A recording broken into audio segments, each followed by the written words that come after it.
A wish and a prayer for you to stay safe. That's that kind of day today. It's just dreary around here today. The winds and rain that we anticipate probably are 7-8 hours away, I would imagine. Everything you hear, at least how it affects us, will be rain and wind, particularly if you're closer to the beaches area. Overnight, kind of just like Helene was for us. I think Milton will be similar, so please stay safe. And stay off the roads as the mayor and others have suggested we should do. So please be safe and stay off the roads today. Having said all that, real prayers for those in other areas. God bless the people in that Tampa, Sarasota, Fort Myers area. I mean, that is, God bless them. They just got walloped, and they're certainly in the path today. Now, hopefully, they say when hurricanes, like we're meteorologists, right? But they say when these hurricanes hit land, they get wider, but they lose some impact, and hopefully that'll happen. I mean, God bless them. Again, that was what was so crazy with Helene is look at the impact it still had in North Carolina. I mean, and that's the concern. It's obviously Tampa is front and center on everybody's prayers, but I mean Orlando. I know. I mean, yes, it'll dissipate somewhat, but I mean it's still going to be very strong going all the way through the state. So, yeah. Hopefully we get lucky and maybe it's not as bad as we think it's going to be. And it'll affect a lot. I know a lot of people that are traveling to London, not just the Jaguar contingent. Obviously the team and all of us are going, but I know a lot of people that are traveling, and a lot of travel plans have gotten moved around a little bit. I can tell you that the Jaguar team have not announced how their team how the team will travel, and they'll do that when the time is right. But I know those of us, someone like me traveling. I know I'm almost always I'm always on the charter, but I've told the story before. Suzanne goes with me to this trip, and so I fly with her rather than her having to fly by herself or with some of our friends. So I fly separate, and we moved our flight from Thursday afternoon to Friday afternoon, just because I don't think anyone's going to get out tomorrow afternoon. So we were going to fly tomorrow. Now the good of that is I'll be here. We'll do the show together, but we moved our flight from tomorrow, so we'll get there. We'll arrive Saturday morning at about 7 or 8 in the morning at Heathrow rather than Friday morning. So, but the point is, a lot of people are changing their plans. So we'll see. So we'll keep an eye on that thing, certainly for to the best of our ability. Let's talk a little bit about the Jags trip to London. How much of an advantage is it for Jacksonville in these trips? I'm going to get to that today. How much of an advantage is it? We're going to talk about that today on the program. We've got a fun sports and courts. Say fun's the wrong word. We've got a very interesting sports and courts today. Patel, the Jaguar employee that stole millions and millions from the team and is incarcerated and probably will be for a long time, his defense has been he has put it back on the gambling agencies, the people with whom he placed the bets, implying that, and his defense attorney, Hays, even said that they should have known that he was an addict and they kind of coerced him to keep betting. Now, it's almost like a bar has a responsibility not to serve a drunk person who's going to get in their car. But I don't know how this works with the people that take bets. But it's an interesting defense, and Brett will talk about that today. I'm intrigued to see where that goes and Brett's take on it. Yeah, I am too, because, I mean, just the novice common sense in me would say he's got no case, have some personal accountability and some personal responsibility, and and that he's a thief that's now trying to make whatever bleak situation he has brighter by blaming somebody else for his mistakes and his premeditated theft of the tune of $22 million. But as we know, sometimes what seems common sense and what the law says can sometimes be against each other. And so we'll see. I'm very curious to see what Brett says about it from a legal standpoint. Yeah, I totally agree with you, by the way. You stole from the team, and you deserve whatever book gets thrown at you. But it'll be interesting to see where the law stands on that. So we'll certainly talk about that. Gardner Minshew benched. I want to get to that. Did that surprise you? Not really. Yeah. I mean, he sort of is what he is. Yeah, I mean, and I hear my thought, and we'll talk more about this later. I don't know if Aiden O'Connell is the future of the Raiders, but I think there's two things you do. You play the veteran backup if you think the veteran backup is better and you're playing for this year. If you're playing for the future, you play the young guy. Or if you think the young guy might be better, you play the young guy. I don't know how good Aiden O'Connell. I watched Aiden O'Connell. I don't think he's very good. I don't think he's. I think that the Raiders are looking at, the best draft pick possible. The Raiders' future is probably in college football. I would think. Yeah, I would think that's probably true. So we'll certainly talk about that. JJ, how about this baseball? 4 games today, bro. What a day for baseball, isn't I'm it? ready. Yeah. I think we just started about an hour ago, and we're going until probably 12:30 tonight. I mean, all the series are pretty good. At least one game has been won by every team, I believe. Yeah, there's not going to be a sweep, and these are only best of 5 now. So 3 games, you get down 2-1, you're in trouble. And these series, the Tigers lead the Guardians 2-0 right now. That game's in the 3rd inning, and that series is 1 game apiece. How about the Metropolitans? The New York Mets beating maybe the best team in baseball 2-1, and Game 4 starts in about an hour. I mean, the Mets could close out the Phillies, who are so good, today.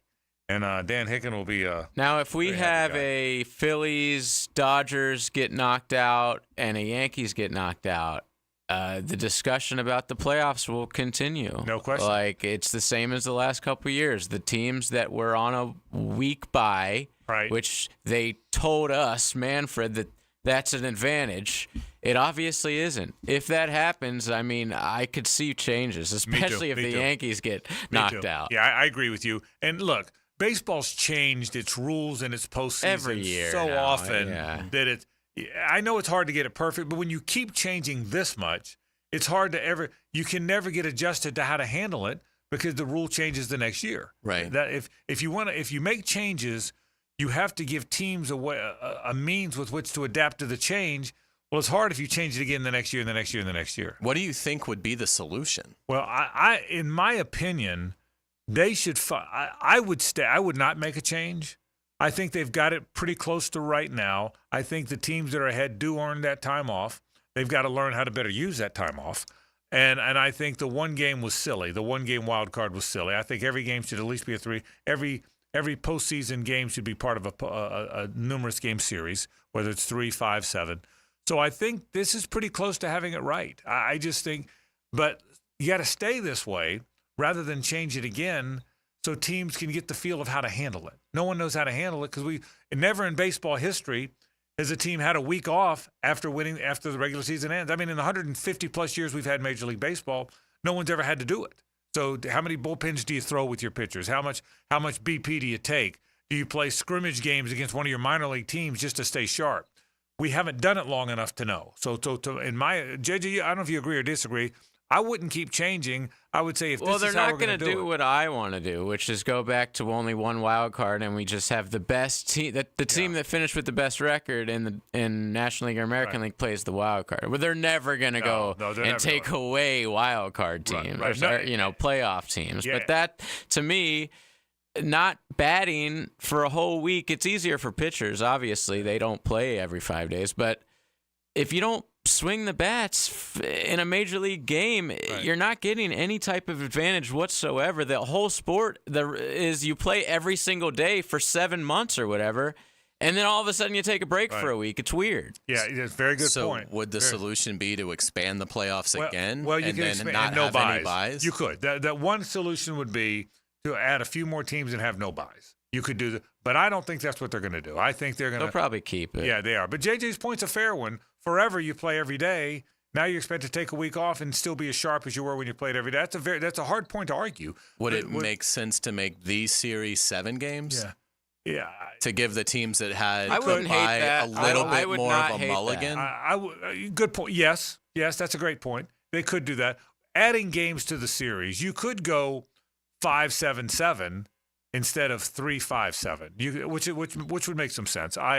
Yes, that would make some sense. The one thing they're not going to do, JJ, to your point, they're never cutting back on No way. No sport would. No sport's going to do that. So anyway, but we'll keep it. But it's been a fun postseason. So again, even college football has finally realized, maybe we should expand this thing. Yeah. College football, they're always on the cutting edge, aren't they?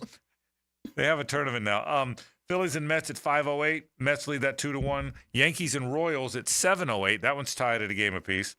And the intriguing one, the Dodgers and the Padres, they're right there. They're an hour apart. They don't like each other. A lot of drama. The games haven't necessarily been great. I mean, last night started out great, but nobody scored for a few innings. But the drama and Dave Roberts acting like he got hit by a missile, and we saw the Zapruder film video. Right. I'm glad he's okay. And to the left. Back. Yeah, and to the left. I am glad he's okay, Frank. But anyway, great postseason. We'll certainly keep you up to speed on that. But I want to talk some Jags and Bears. The advantage the Jags have. What advantage do they have? Do they not have? The State Farm College Football Report is at the top of the hour. Shane Matthews, Tom Block, and Joe Zagacki check in. Brett Hastings in just a minute to talk about the topic we just talked about. We are loaded up with stuff. Hayes is going to have headlines in the second hour.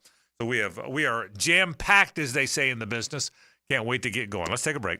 When we come back, let's start with Brett Hastings. Sports and Courts kicks it off. This is 1010XL and 92.5 FM. It's the ride home with the Frangie Show from the Harrell and Harrell studio. Don't settle for less than you deserve. If you want more action, woo!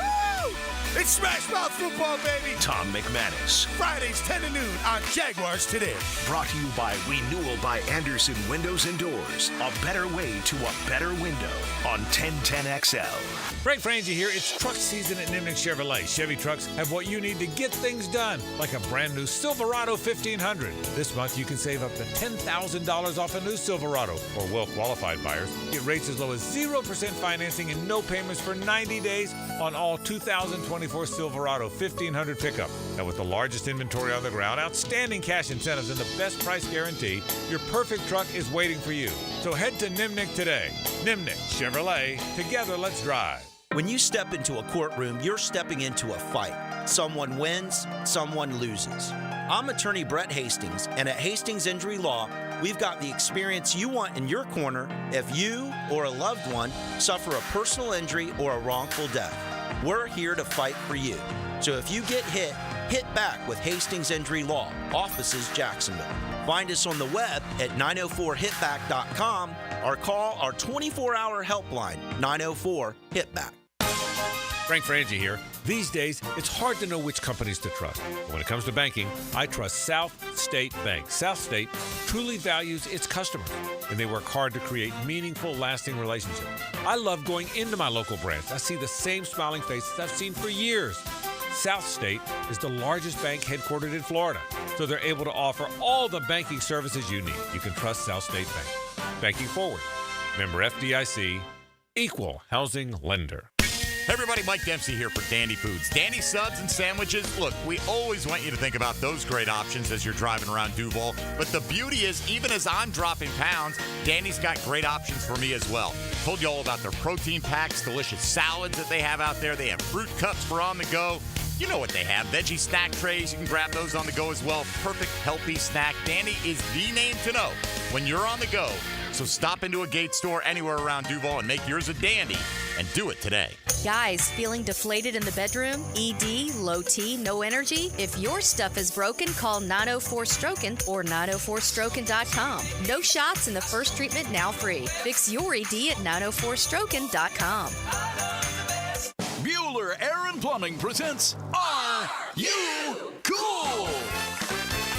Today's contestant, a gravy taster from Jacksonville, Florida, me, Dennis Mosley.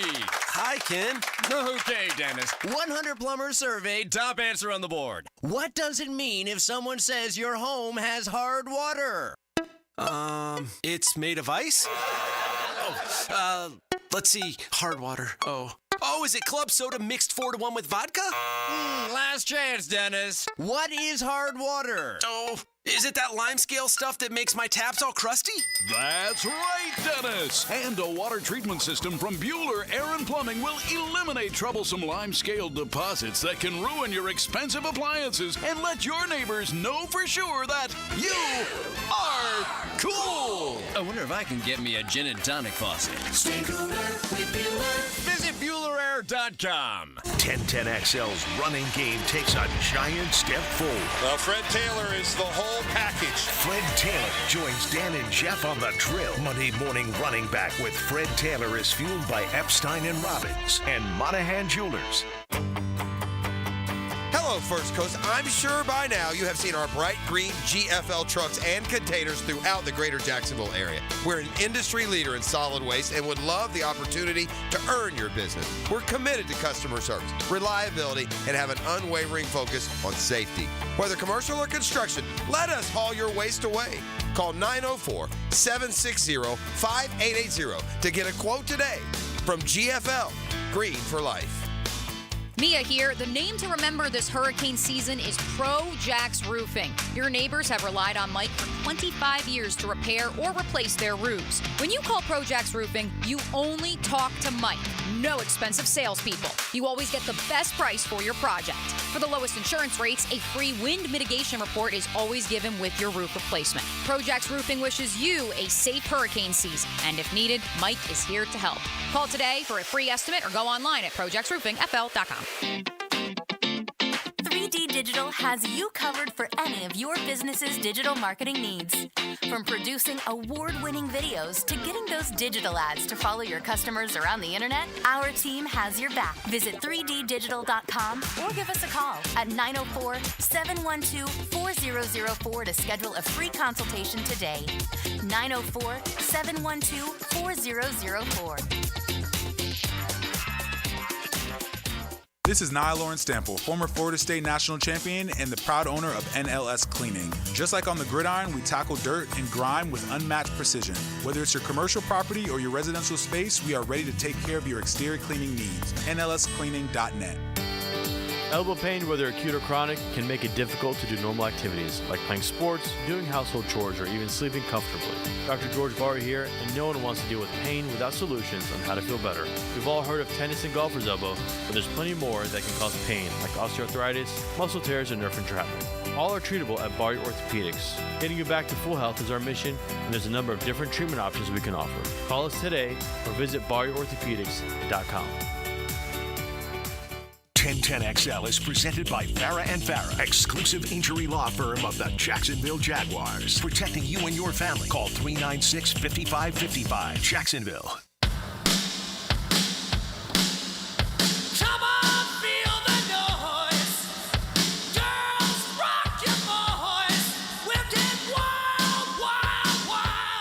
Ricketts Electric Wednesday on the Frangie Show. Ricketts Electric, the power connection you can trust. I hope you've gotten one of those whole home generators from Ricketts Electric by now. We've been telling you about it, and man, that power could go out again in the next day or two. If it does, if you have any electrical needs, call Zach Ricketts and the folks at Ricketts Electric today, 904-320-5960. Again, 904-320-5960. They do a great job. They're the best electricians in town. They're the ones I swear by and will continue to do so. Ricketts Electric, about as good as it gets. Call Ricketts Electric today. Frangie Carlyon LaSelva with you. We don't have Brett Hastings yet. Now, Brett lives at the beach, so he might be battening down the hatches, as it were, but he's scheduled. So we hope to have him to have sports and course come up because I think it's an interesting topic. We'll do this if we get a chance to check in with Brett. How big of an advantage in your mind? You've made the trip. Mm-hmm. You've made a number of them. I've obviously made a number of them. In your opinion, how much of an advantage is it for the Jags to play these games in London? I think it's considerable because so much of the pro athlete is being a creature of habit, and this is the ultimate breaker of that habit. You're not only taking a road trip, you're going to an entirely different country, and for some of these young men, that's pretty daunting. You know, they're not accustomed to that. They've never experienced it. They have a lot of questions, and sometimes they have a lot of, fears about it. And I think once they do it, they realize, okay, it's fine. But it does affect your body in terms of the trip. And I think there's been enough teams that have now been doing it for a decade that, if your team isn't familiar with really going over there, I think they've sort of all as a league figured out that, the best time to go. I was a little surprised the Bears were going so early. I don't think that's going to work to their favor. I think the best time is what the Jaguars have figured out by trial and error through the years, through 2013, 2014, 2015. And then they finally figured out, hey, leaving on Thursday is the best way to do this. So I think it's a significant advantage. The players that are returning from the Jaguars, and in some cases, guys that have been here, for many trips, I just think for them it's a disruption. but they know how to get around things. They know it's almost like they probably have their own London routine. So even though it's not what they would do here, when they get there, there's at least some familiarity of, okay, this is where we practice, and this is the hotel, and this is where I go for this, and this is what I need to do to make sure that I'm good for Sunday's game. So I think it's an advantage. I haven't been since 2016. So from a crowd standpoint, I don't know how it's changed. It was never really a big Jaguars crowd. It was way more of an NFL carnival atmosphere. So, I'm going not to this game. I'm going to the one next week at Wembley with my wife, Jean. So we'll see the Jaguar-Patriots game just for fun because she's dying to go over there and see a game. And so I'm curious to see the fan standpoint then because it's been so long. So you could speak to that more. But I think from a logistical standpoint, I think it's a big edge because if you're the Jaguars, the only players that really aren't used to going are your free agents in your draft class. So I mean, there's a chunk of your roster, but for the most part, these guys have either gone once or in some cases gone many times, and so they're going to have a routine they can quickly get back into. Whereas I don't think anybody that plays for the Bears, they may have gone over once or twice here and there. But I think it's much more difficult when you're a team that's not accustomed to doing this trip every year. And I don't think this year could set up any better. Number one, you get the 2 games. Last year was evidence that the Jags are way better off because they go every year and because they had the 2 games, so they're already there. They don't have to travel. They're playing one time you're going to play someone that's traveling when you don't because you're already there. So that second game is a real advantage. Secondly, to your point, you're playing players. Well, the key player on every team, let's be honest, the key to whether you win or lose most games in the NFL today is how your quarterback plays. That's just the way the world is. And the 2 quarterbacks the Jags are going to play, Caleb Williams and in all likelihood Drake May, have never played a game over there. They've barely played an NFL game. Drake May's never played an NFL game. We don't know if they've even ever been to Europe. Right, correct. So those 2 guys, who knows what their background is in travel, correct. But so it couldn't set up any better. I'll also tell you that it sets up, and this is not about necessarily just about the travel, but the Bears, albeit 3-2, are not a particularly tested team. The best team they've played is Houston on the road.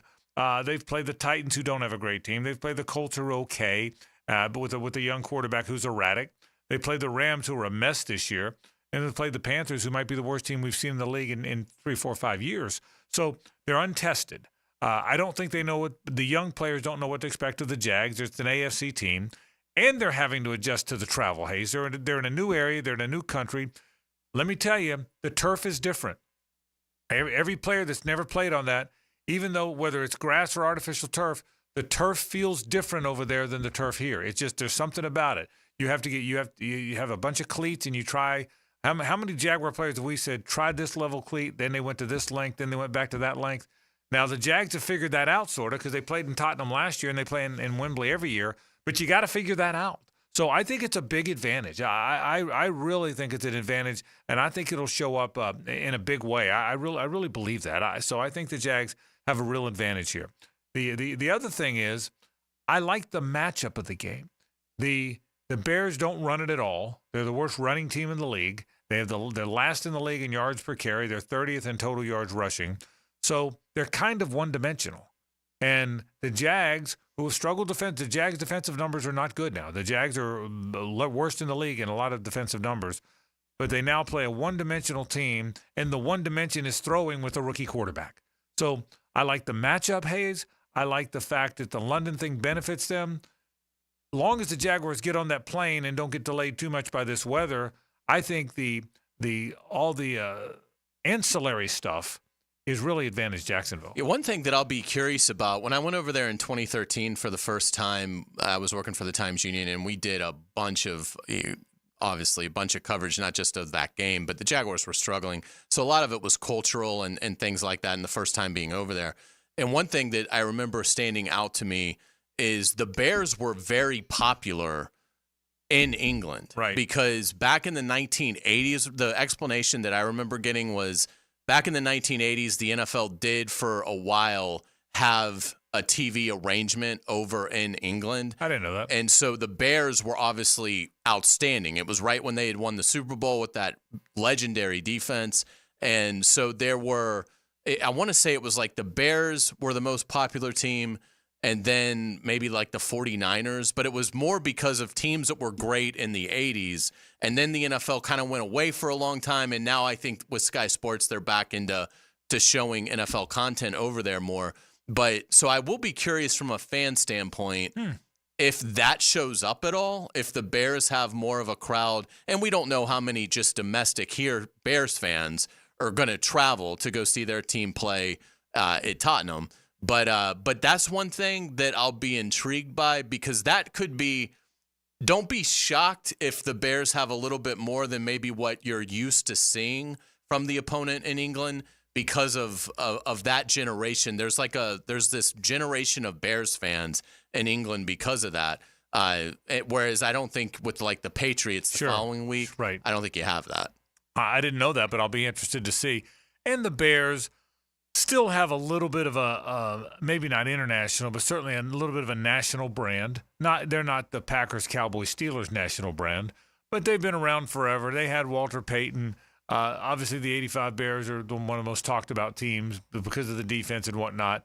So they're certainly a bigger national brand than a lot of teams in the league. Whether that extends to international areas, I don't know. We'll see. I remember one year I was a kid, but the Cowboys and Bears played in London because the cover of Sports Illustrated was the fridge and Too Tall with the Royal Guardsmen. Okay. And the cover with the headline was Jolly Good Show. Right. But it had to be a preseason game. I can't imagine. It wouldn't have been a regular season game. Yeah, it was a regular season game. But so it'll be interesting to see if the Bears have a little bit more, because how has it been in recent years? Does it still kind of have that?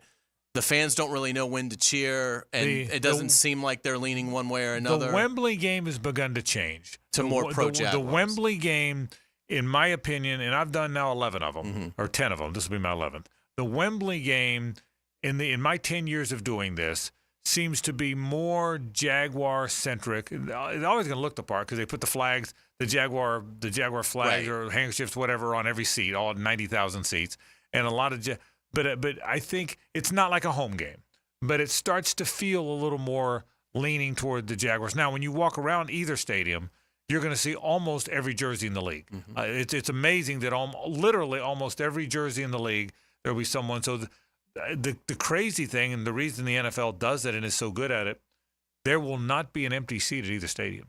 Wembley holds 90. And there'll be 90,000 people. Tottenham's going to hold about 65, and there'll be 60. I mean, it's a cash cow. And everybody goes. I mean, it's an Elvis concert, man, and nobody's going to miss it. When Elvis would show up in Europe, or even today, when Britney Spears, when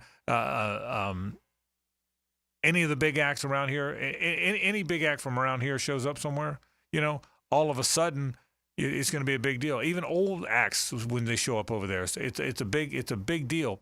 And so, for me, that's what amazes me the most is how important the American pop culture is in Europe. It really is astonishing. And again, Europe is such, it's got a fantastic transportation system. So you can be in Germany, France, Spain, Italy, and you will have fans from those areas represented in other parts of Europe as well, because it's not that hard for them to get to London. So not only are you playing a game in one of the most populous cities on our planet in London, but you also have the rest of England, and then you've got the rest of Europe that a lot of those fans, that's not a tough ask for them to hop on a train and go over there. So they'll never have to worry about that game not being a sellout. Long as they decide to go, they will always fill it up. What I've found is, to your point about not knowing when to cheer, who the fans are for, I haven't seen affect the winner, who wins or loses the game very often.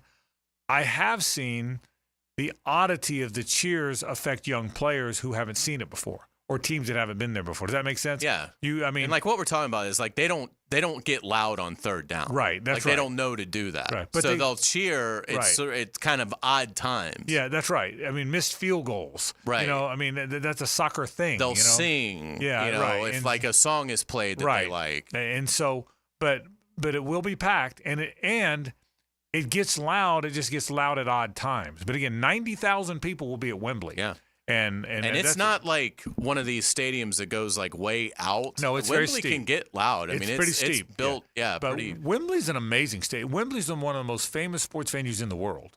And even though it's much older than Tottenham, and Tottenham's got all the modern conveniences. Tottenham's pretty amazing. It's got all the modern. Tottenham's only 4 years old. Yeah, and it's got all the modern conveniences. But Wembley is almost not twice as big, but a time and a half as big, and is pretty amazing. So, but this game's at Tottenham. I think the Bears will. I say rude awakening, no matter how much you prepare for it. So you're playing on foreign soil with a different kind of turf, with a different kind of crowd, in a stadium that you've never played in before, regardless of what turf it's on.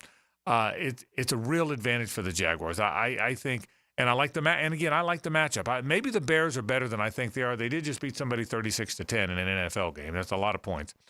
But they don't run the ball. Are you surprised they're favored? I am. I am surprised, but Hays made a good point. It's a 3-2 team versus a 1-4 team, and so typically, without looking any further, I'll tell you this: I got a haircut today, right? Ashley at Sports Clips, my favorite haircutter. So she told me. I apologize for not noticing. Okay. So Ashley's family is all in the Chicago area. Okay, and she's got family up there that said, and they're big Bears fans, and then so that when the Bears were 2-2. They said they don't know how the season's going to go, but we're going to win the next two because we got the Panthers and the Jaguars. Now that was now that's people that aren't diehard fans, but football fans, casual football fans. I'm sure the Chicago media believes the Bears are going to win the game. Yeah, and these are just family members. But she said we're 2-2, and so I don't know how good we're going to be, but we're going to be 4-2 because we get the Panthers and the Jaguars up next. So that's the mindset of the fan base, and so we think the Jags are way better than that, but it is a 1-4 team that they're getting to play. So we'll see. I really think it's advantage Jags. I like the matchup of the teams. Now, look, the Bears are better defensively. They have a better defensive team than probably the Texans or the Colts had. So you're gonna have to block and you're gonna have to make plays. But I think they're a one-dimensional offense with a very young quarterback. When you play a team that can't run at all, and they don't run the ball well at all, you play a team that doesn't run at all with a rookie quarterback in a country you're accustomed to and they're not. Boy, should win the game. You should win the game. Should win the game. And I feel like they should win the game. Yeah. We'll take a break. When we come back, another big game is Florida-Tennessee. Let's talk about that after this. The Frangie Show from the Harold and Harold studio. Don't settle for less than you deserve.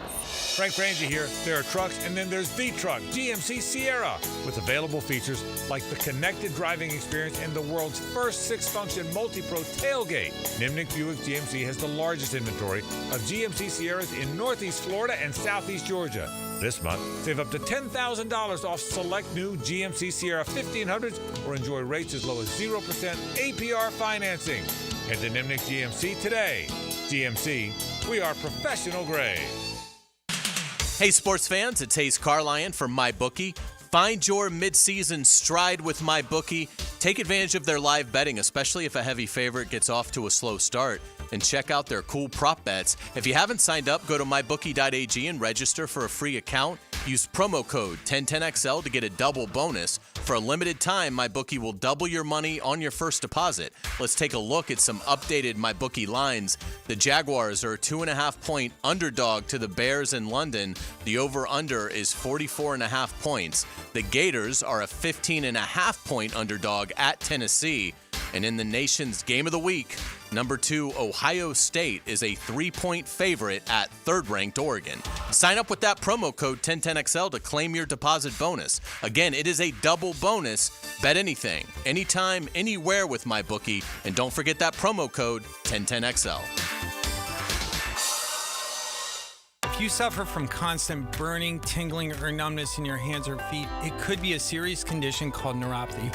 I'm Dr. Nathan Riddle, DC with Riddle Wellness in Ponte Vedra. Neuropathy is treatable, and we have seen great results by using state-of-the-art, non-invasive therapies to target damaged nerves, reduce symptoms, and improve nerve function. Call 904-395-5598 to schedule your free consultation today and learn how you can live pain-free. Call 904-395-5598. Frank Frangie here, and I can't say enough good things about the team at Sunshine Turf and the work they've done for us. Let Sunshine Turf transform your backyard into a low-maintenance oasis that will be green all year long with artificial turf. Caleb and his team can help you create the lush outdoor space of your dreams, whether you want a durable place for your kids to play or you're ready to say goodbye to muddy paw prints. Visit sunshineturf.info or call 904-383-0243 for a free quote today from Sunshine Turf. 15,000 workers. I'm Brian Rose from Remedy Staffing.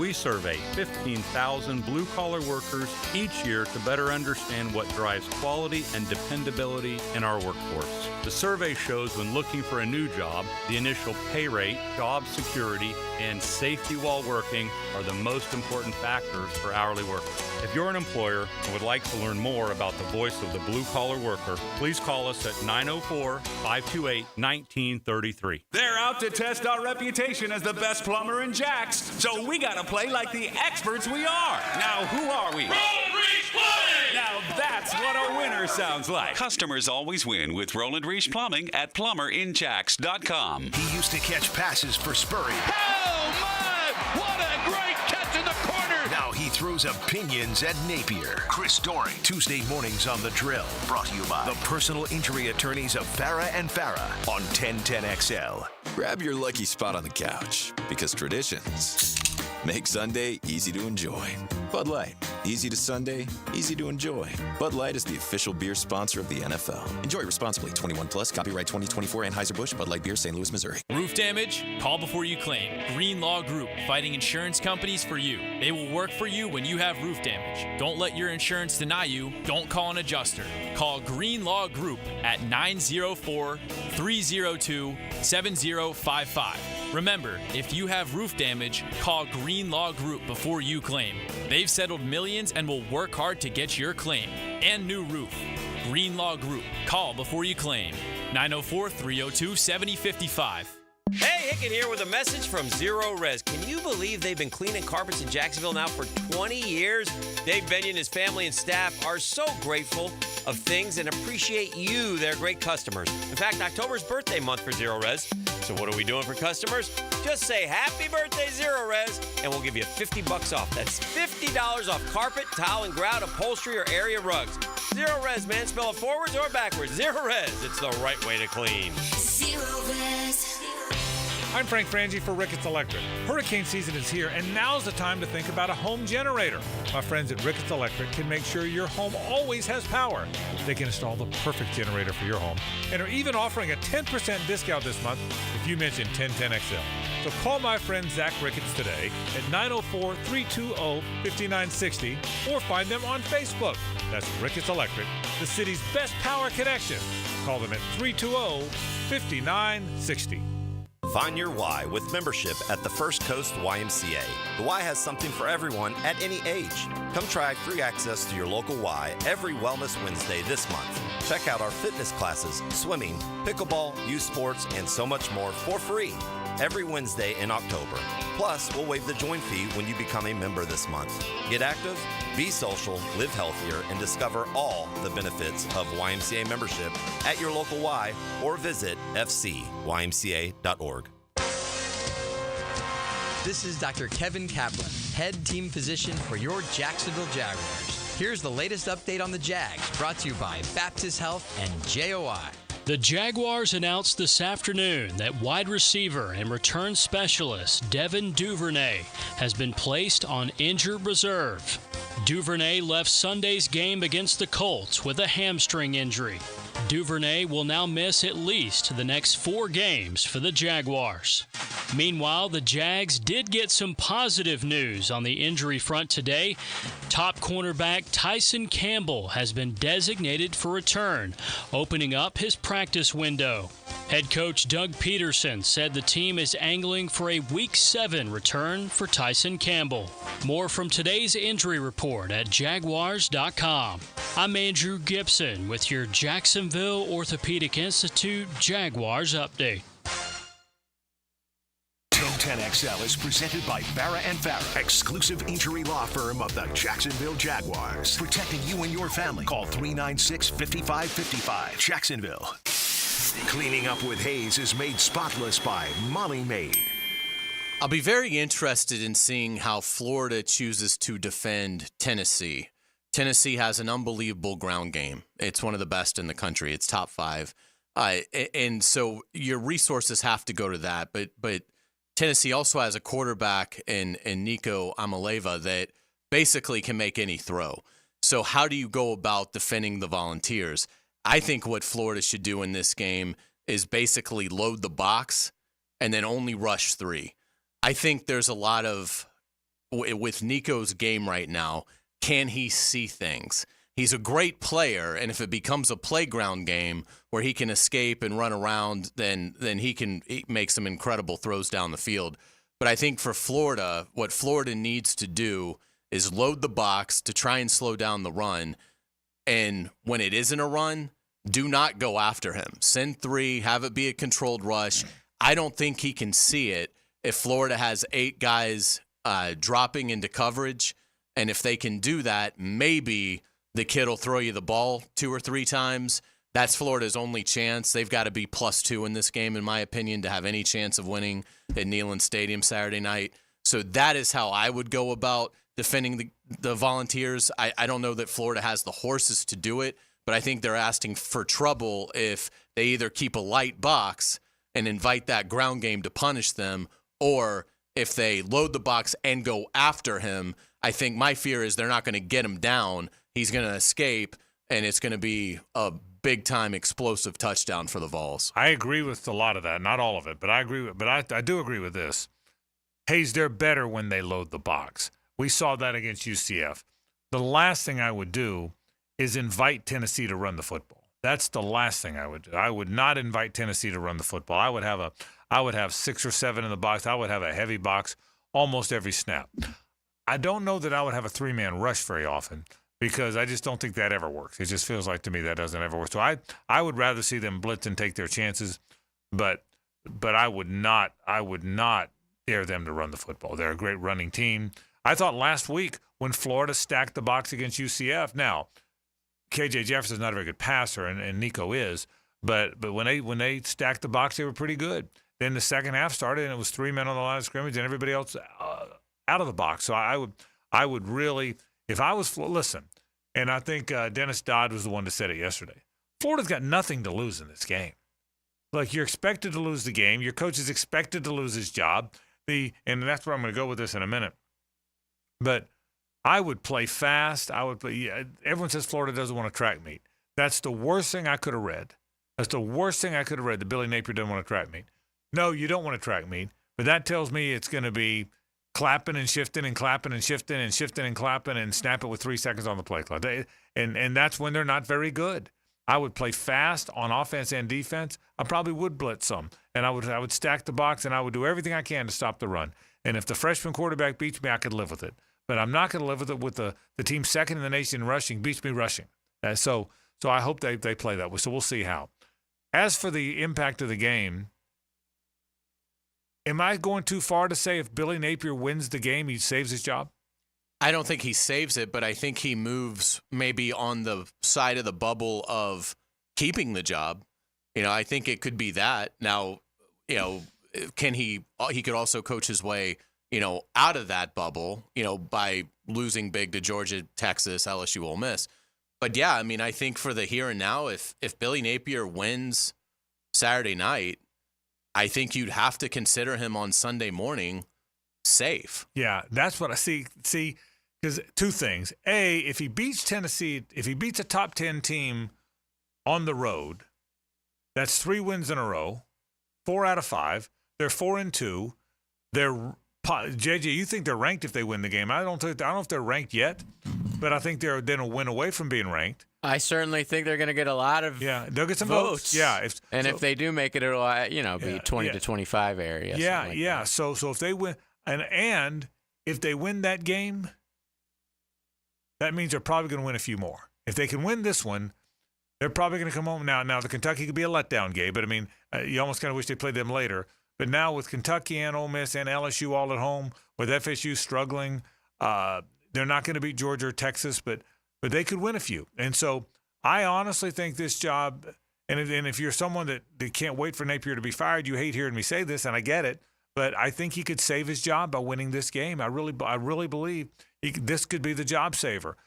Now, I don't think there's any chance they win that game. I think it's less likely Florida wins that game than any other game I'll watch this weekend. I think it's more likely Florida gets beat by 27. I do too. Than wins the game. Me too.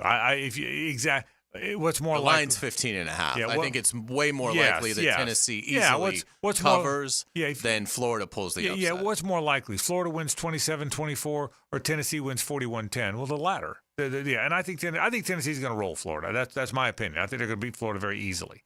I think most I've thought that many times over the years, so many times. But I hear you. Fair point, but never like this. Tennessee hasn't been this balanced in 25 years. I agree. This is a combination. But last year, I didn't see last year coming. I mean, you guys shut them out in the first half. It was basically a wrap. It was over. But I will tell you something about last year. I didn't see it either, and I didn't pick it last year. It was at home. It was at home. And you knew Joe Milton wasn't very good. Right. I saw enough of him early on that you knew he wasn't very good. This guy's actually pretty good. He's not Hendon Hooker yet, but he's pretty good. So it was at home. This is the biggest combination of look. It's probably the best Tennessee team since when?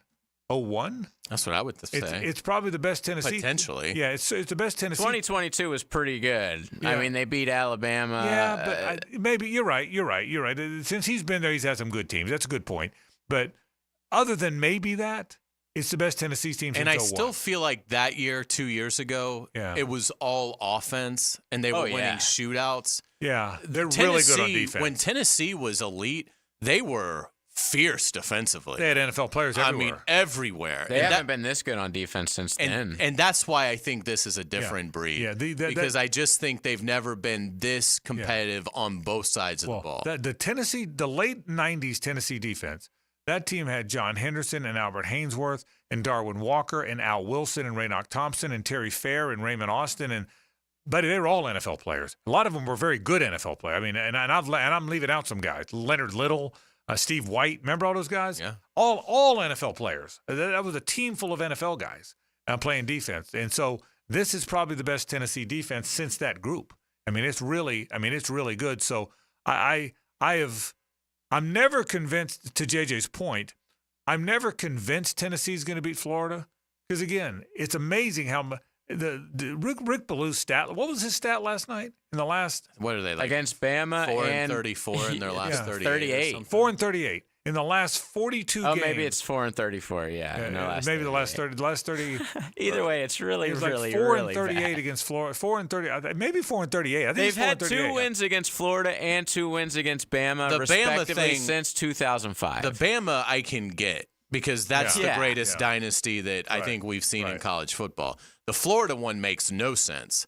I mean, they've lost to so many unranked Florida teams. That's the thing. They've lost to bad Florida teams, and in an awful way. We've highlighted. Like, I mean, Florida has had worse teams than this one. Beat them. Well, I think this Florida team could beat a few of the teams that we've seen in the last decade. Right, but you're right. I can tell you, there's some of the law, and again, to me, it's all the. It's all the ghost of Bobby Moreau and Penn Wagers, the 2 officials that screwed Florida in 04. I mean, Florida got a raw deal in 04. Yeah. That was in the Dallas Baker, John Wade thing, and they penalized Florida and not Tennessee, and then they didn't start the clock, and Tennessee hits the 50-yard field goal. And ever since then, I mean, it has been, if you look at the losses, the Felipe Franks to Tyree Cleveland, the heave to cleave, as they call it, the Will Greer to Antonio Callaway, the Austin Harden knuckleball field goal to win 10-9. I mean, it's amazing how many Florida teams had no business beating Tennessee and still beat them. And so because of that, normally, the point JJ made a moment ago, I'm never convinced Florida's not going to beat Tennessee. I'm never convinced Florida has no chance against Tennessee. Even the Austin Appleby year, with the one year they did lose, I thought Florida might win that year. They started out pretty well in that game, but this year I can't fathom them beating Tennessee. This is the one year I can't fathom. I feel a lot different about this year too. Yeah, I can't. This is the year I can't fathom. I mean, Florida's path is you get a 19 of 24 from Graham Mertz. Lagway gives you 3 or 4 really impressive plays, and you somehow win the turnover battle by 2, and you somehow get in just enough stops to win a 31-30 game. That's the only chance. That's Florida's path. Yeah, but it really does feel. But I don't think Mertz is going to have that game against them. I think they're going to. I think they're going to get after Florida's offense. It feels like 41-17. That's to me. If you ask me to predict the score, it feels like 41-17. It feels like the 41-17 final to me, which obviously is a 24-point win, right? Which means they cover the 15. But it has a what does it feel to you? 41-17 is how it feels to me. That's I think fair. I have no confidence in this team. The fact that they've beaten Mississippi State and Starkville and UCF.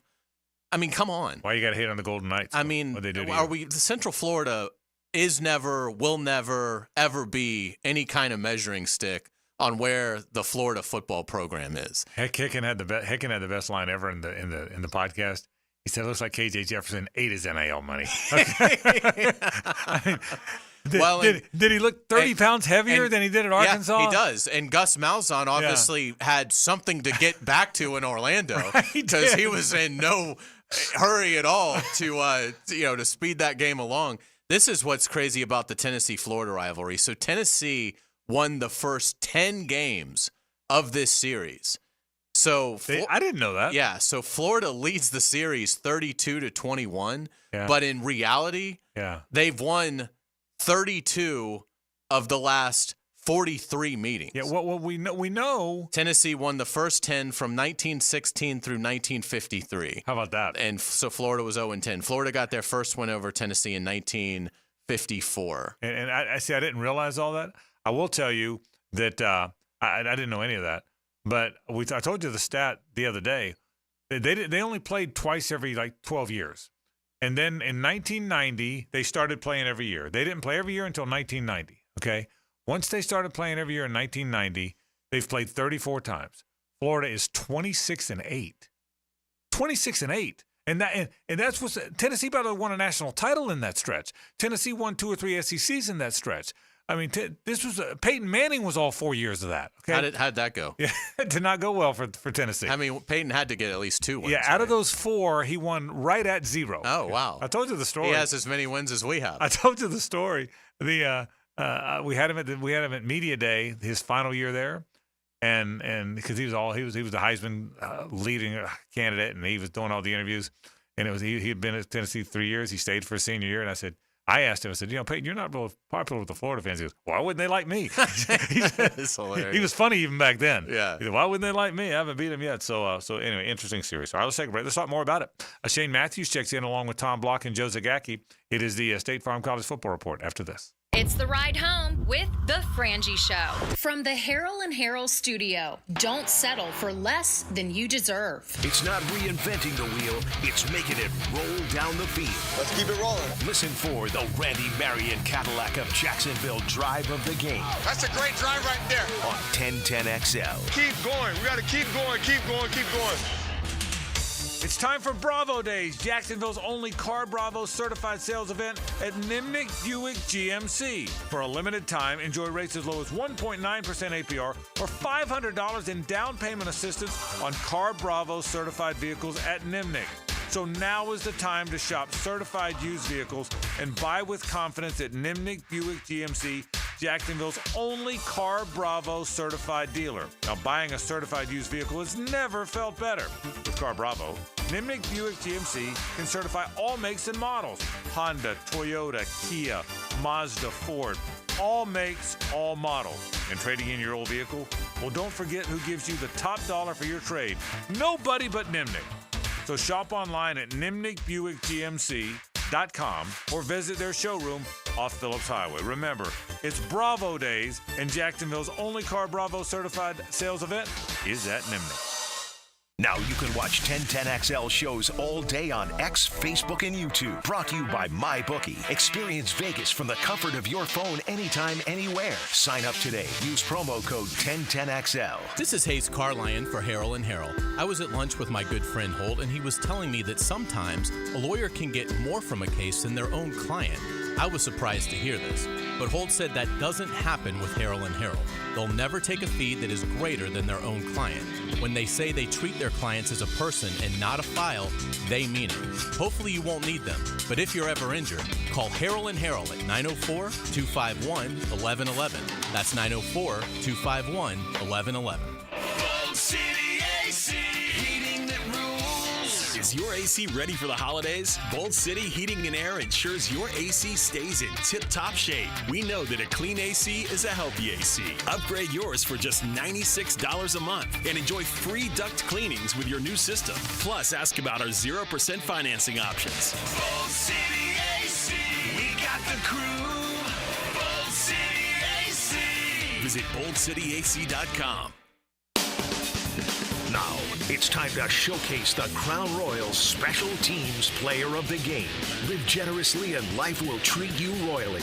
Cam Little was major in Jacksonville's victory over Indianapolis. The young rookie was excellent in both his field goal tries as well as his extra point attempts, including nailing the game-winning field goal. When it comes to styling and profiling, look no further than this young man. Cam Little is your Crown Royal Special Teams Player of the Game.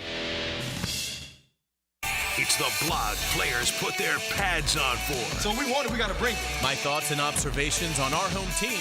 That's what I share with you every week on my blog. Roland Reach Plumbing brings you Hays Blog on 1010XL.com.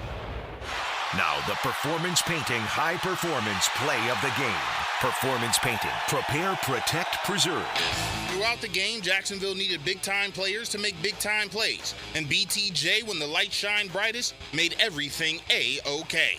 In the second quarter, Trevor Lawrence would find the superstar wide out for an 85-yard touchdown, making the score 10-7 with 7:02 left in the first half. The Thomas score is your Performance Painting Play of the Game. Does the building you go to work in every day need a little love and attention? Jason Parker here with Performance Painting. Great companies take great care of the buildings their staff and customers walk into every day. If the building you're in doesn't match the vision you have for your company, we can help. Go to performance-painting.com. Our highly trained team makes the difference. Quality coatings applied with pride. Performance Painting. Hey, Hicken here. I want to talk skin along with my friends at Beaches Dermatology, reminding you to wear your sunscreen. Football season is back, baby. And with that, days under that bright sun. So when you load up that truck for the game day tailgate, or the chairs for your kids' flag games, or even the boat heading downtown to watch our Jags, make sure you bring the screen. Sunscreen, that is. It's a must here in Duval. But if you have any concerns right now, give Beaches Dermatology a call online at beachesdermatology.com. The flagship station of the Jaguars. WJXL AM Jacksonville Beach. WJXL FM Jacksonville Beach. Our most popular meat combo is ready to grill this season. Pounds and pounds of marinated steak tips and chicken, fresh ground beef, and homemade sausage. Just ask for the sampler combo. For tasty tips and juicy breasts, choose Southern Steer Butcher. Instant Keys. You don't have to go to the dealer. Instant Keys comes to you.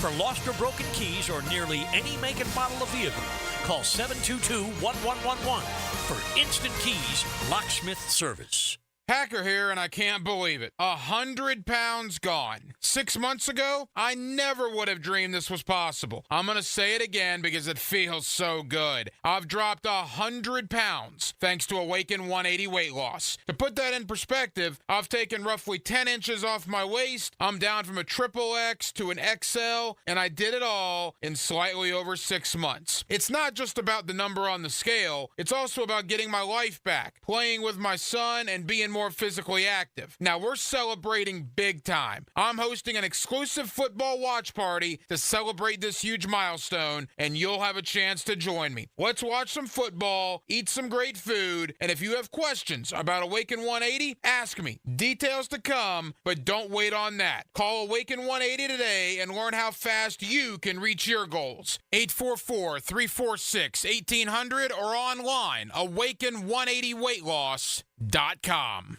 This is your Southeast Orthopedic Specialist local sports update. I'm Andrew Gibson for 1010XL. This update brought to you by Baker Glass. Jacksonville Mayor Donna Deegan this afternoon with the latest guidance on Hurricane Milton. Our heaviest winds are expected tonight through Thursday morning. We're thinking if you want to focus on a worst possible time frame, what are our worst conditions going to be? Probably 11 to 11, midnight to 12, something like that. Okay, so that's what we're looking at. Beaches and intracoastal, 30 to 50 mile per hour winds with occasional gusts of 50 to 60. Jacksonville Mayor Donna Deegan on what to expect from Hurricane Milton. Mayor Deegan is expected to address the media once again this evening at 6:20. It's 75 degrees at 5 o'clock. Time and temp brought to you by Bueller Air and Plumbing. Stay cooler with Bueller. 1010XL is presented by Farrah & Farrah, exclusive injury law firm of the Jacksonville Jaguars. Protecting you and your family. Call 396-5555. Jacksonville. Time now for the State Farm College Football Report with Shane Matthews on the Gators, Tom Block on the Noles, and Joe Zagacki on the Canes. Presented by your local State Farm agent. All right, let's start with some Gator talk. State Farm agents Ron McCann, Mike Tosel, Caitlin Duggar, Jason Judy, Catherine Baustert sponsor the report from Shane Matthews from the Gator Radio Network. Shane, have the Gators found a little something, at least in the first half last week? Guys, they look different. They played with some tempo offensively. They crowded the box defensively. Maybe a little different in the second half. But what did you think from that win over UCF? Well, Frank, I thought it was a good first half. You know, I went back and I looked at the games that we played so far. When you look at the way we called the game offensively against Stanford, Mississippi State, and UCF was totally different than how we called it against A&M and Miami. I'm not sure why that is. My thinking is we knew we could block those guys and we could run by those guys, not so much Miami and A&M. So I think moving forward, offensively, for us to have a chance to win games moving forward, we need to stay aggressive and call the games how we did against the teams that we won all three games. Yeah, it's a great call, Shane. And defensively, what would be your advice for Billy Napier and his staff in trying to slow down the Volunteers? I would take, the NFL is a copycat league. I would do whatever Arkansas did, quite honestly. They had a unique defense to try to slow down Josh Heupel's offense that frustrated them. Tennessee Neyland Stadium is one of the best places in the country to play football. I'm excited to go there again. But Tennessee is a very good football team. Take nothing away from the win against UCF, but I'm not sure UCF wins another game this year. I was surprised at what a bad football team they have. Yeah, I was too. Watching the game, I thought the same thing. We saw a little tip of it against Colorado, and it proved to be true last week. I think Florida, you said called the game the same way. Shane, I thought they played with some tempo in the first half instead of this clapping and shifting and waiting and looking and the play clock running down and snapping the ball with 5 seconds left. I thought they hurried to the line and played with some tempo. And I think with Graham Mertz at quarterback, they can play that way. And I know he doesn't want a track meet up there, so he's going to try and slow the game down. But I would play fast, wouldn't you? Yeah, I would. You know, there's some things that I saw in the UCF game that I have not seen here. And this may sound crazy. We threw a hitch route.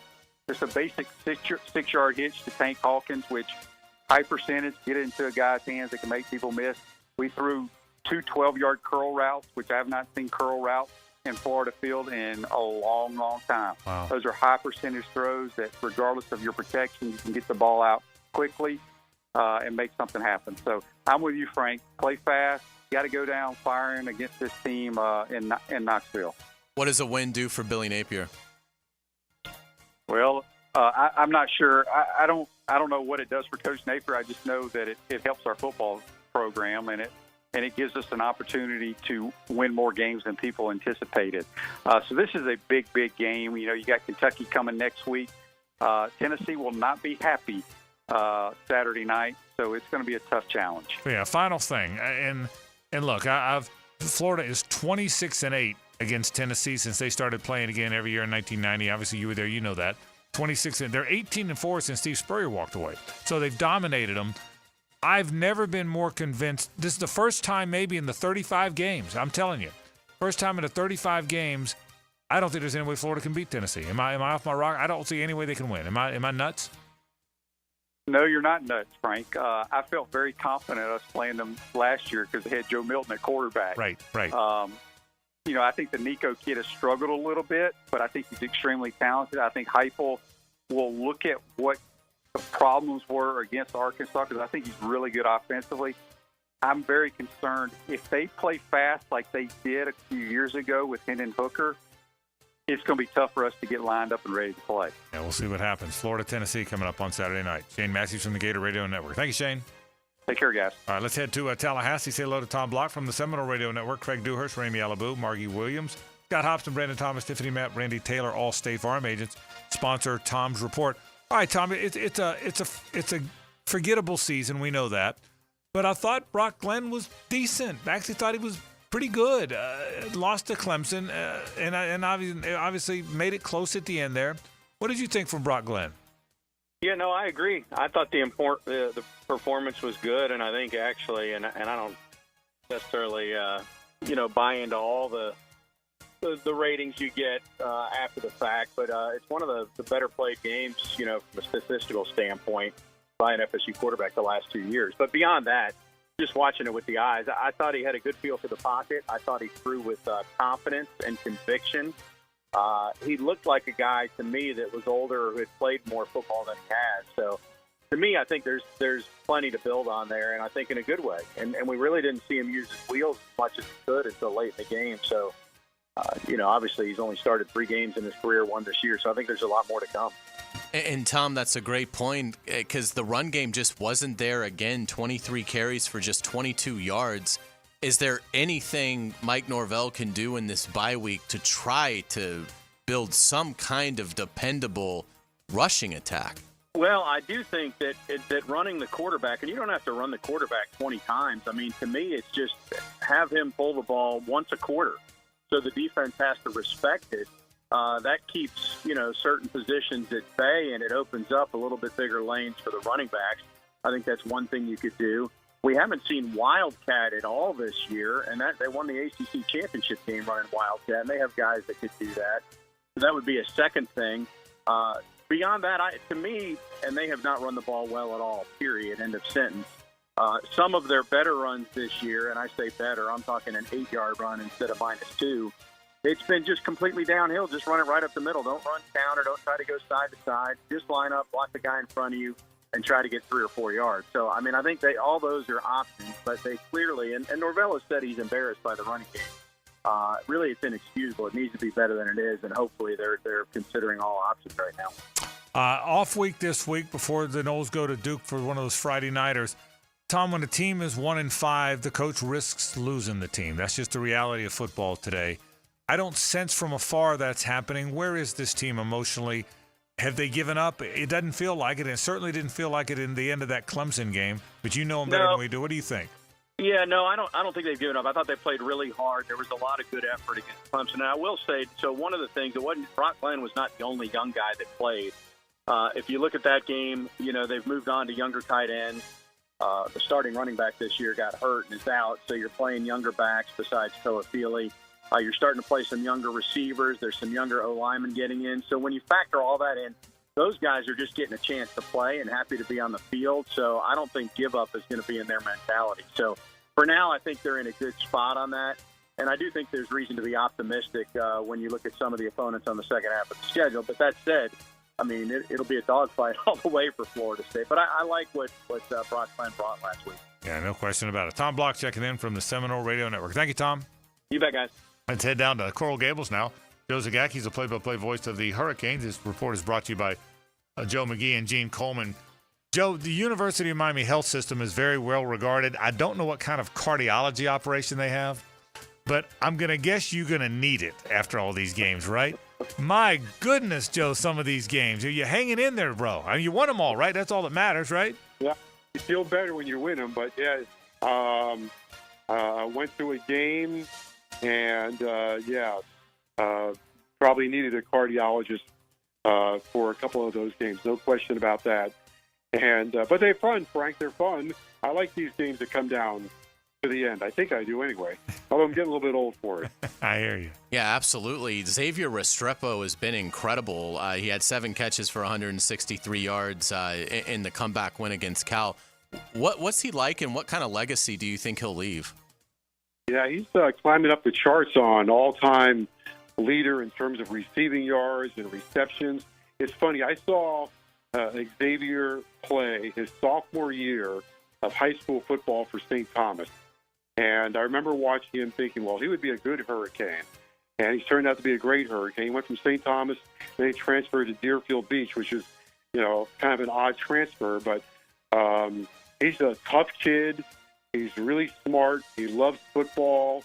And the thing I admire about him and Cam Ward is they just want to get better all the time. They love football. So the other day in practice, it's one of those things, Frank, also, this happens. You see something in practice, and maybe you hold until right before it happens in practice, in their 2-minute drill, their first play was Cam to Restrepo on the same pattern that they used in the game.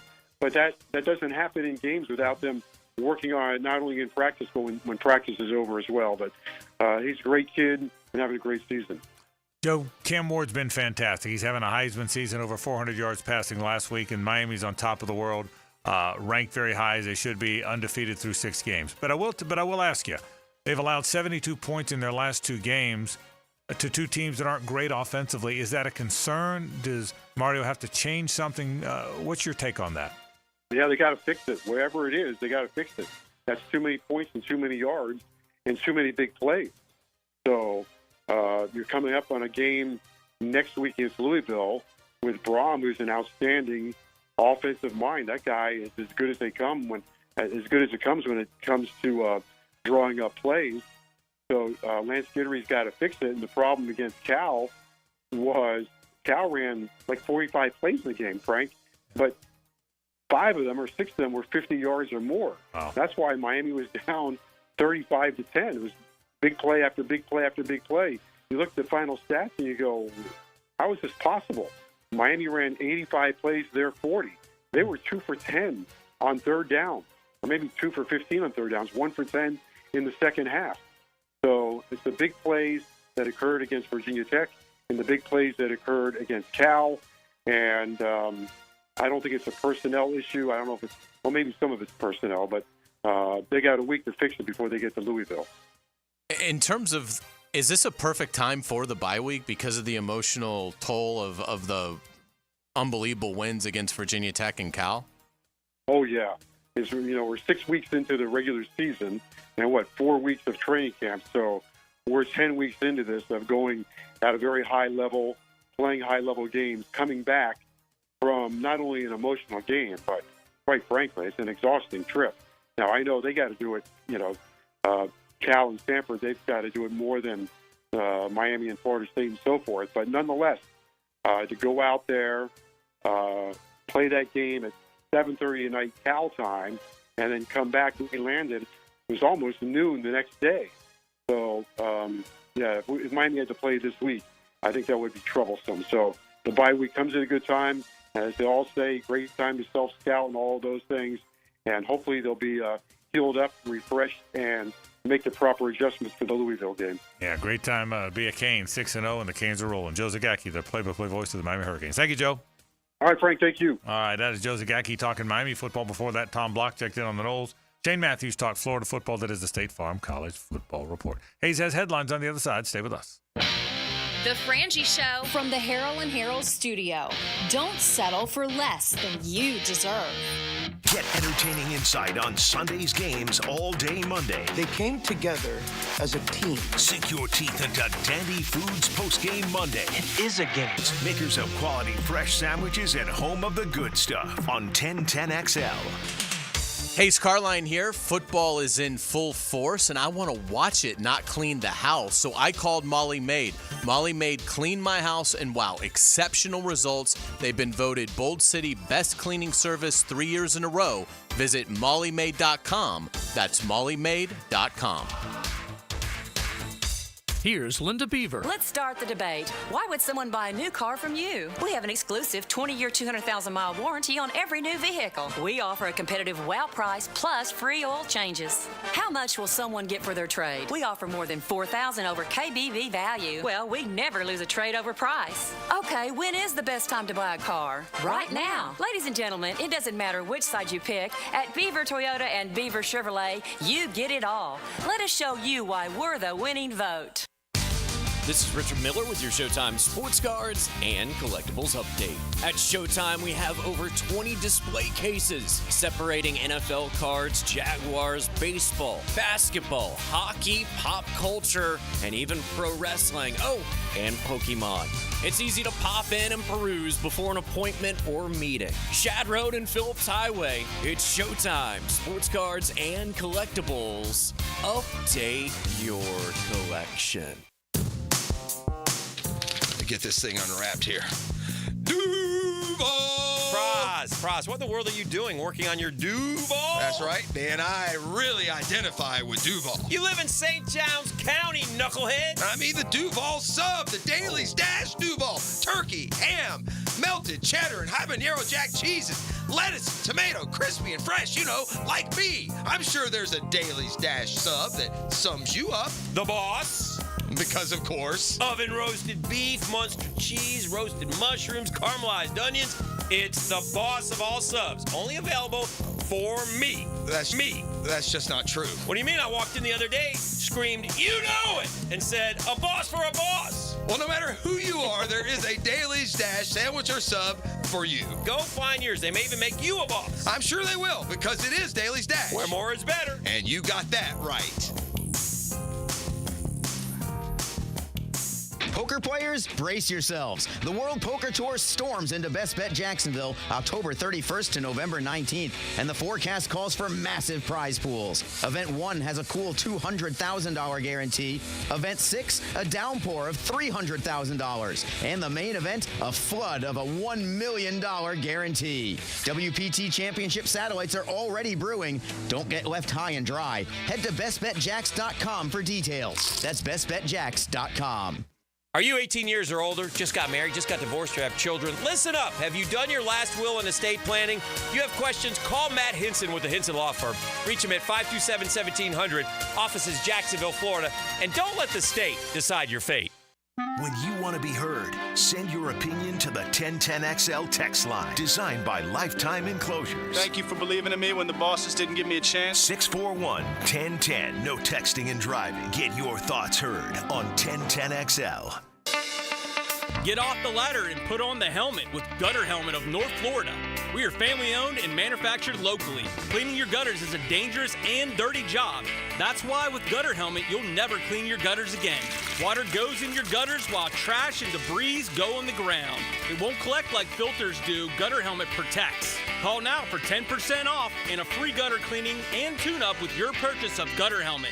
Call 904-762-7779. Hi, this is Dave Barker. Want to grow your hair back? IHRS, right here in Jacksonville, is the only hair transplant clinic in the country that offers multi-unit hair grafting, FUE NeoGraft hair transplants, and the 45-minute effective PRP treatments. Multi-unit hair grafting gave me more hair in one procedure and within my budget. Thank you, IHRS. IHRS showed me what was causing my hair loss and helped stop it. Schedule a free evaluation and find out how to grow your hair back and keep the hair you have. Call 904-777-IHRS. Take the first step to restoring your hair today. Visit hairforme.com. Now my hair will grow for the rest of my life. Thanks, IHRS. IHRS has been restoring hair for men and women for over 30 years. Call now for a free in-person or virtual evaluation. 904-777-IHRS. That's 904-777-4477. Or visit hair4me.com. Hi, I'm Mac with Baker Glass. If you've got fogged up windows, let me help. We'll replace them with clear, insulated units that brighten up your home. People say we're fast, friendly, and reliable. Just check out our Google reviews. Call me today. Baker Glass. No one treats you better. AC replacement? If your AC unit is ready to go kaput, then it's time to call Florida Home AC. With over $3,000 in tax credits waiting for you on select systems, take advantage of it. Call 777-4300. Get Florida Home AC to cool you off. If you're getting married or want to upgrade your bands, now is the time at Beard's Diamonds. Because it's Beard's Diamonds' incredible buy one, get one on wedding band sale. At the St. John's Town Center or at beardsdiamonds.com. Craving a cold one? Well, zip into one of the great gate locations you see all over town and pick up a cold Bud Light or a Natty or an Ultra. Maybe a 12-pack of the King of Beers or some cold Coronas. It's all happening at your local gate convenience store. Slide on in today. 1010XL is presented by Farrah & Farrah, exclusive injury law firm of the Jacksonville Jaguars. Protecting you and your family. Call 396-5555. Jacksonville. It's a Ricketts Electric Wednesday on The Frangie Show. Ricketts Electric, the power connection you can trust.